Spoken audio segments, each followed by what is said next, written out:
नसरापूरमध्ये लहान मुलीवर अत्याचार करून तिची हत्या करण्यात आली होती। या घटनेचा जबरदस्त धक्का बसलेल्या तिच्या वडिलांना आता सोशल मीडियावरून अत्यंत वाईट साईट बोललं जात आहे।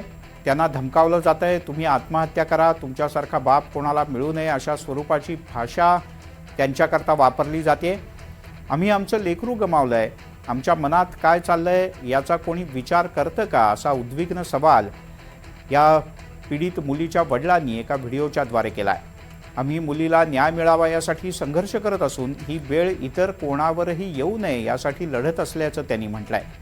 मात्र हे करत असताना येणाऱ्या प्रतिक्रिया मानसिक खच्चीकरण करणाऱ्या असल्याचं तिच्या वडिलांनी नमूद केलंय।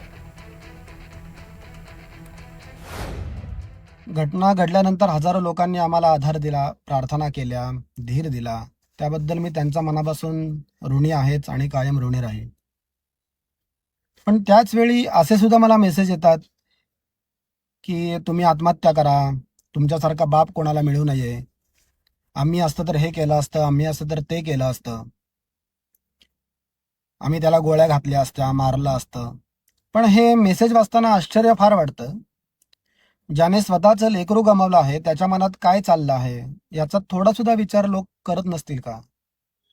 मी कोणावर राग व्यक्त करत नाहीये, पण एक विनंती नक्की करतो व्हिडिओच्या माध्यमातून की मतभेद असू शकतात, टीका असू शकतात, पण कृपया अशा प्रसंगात किमान आपल्या शब्दांची तरी जबाबदारी घ्या।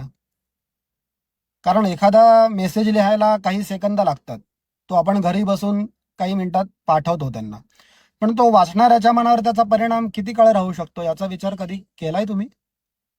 मी काय परिपूर्ण बाप नाहीये, कोणताही माणूस परिपूर्ण नसतो, पण माझ्या मुलीवर प्रेम केलं नाही किंवा तिच्यासाठी लढलो नाही असं मात्र कोणीही म्हणू शकणार नाही। आजही आम्ही न्यायाच्या प्रतीक्षेत आहोत आणि पुढेही कायदेशीर मार्गाने ही लढाई सुरू ठेवणार आहोत।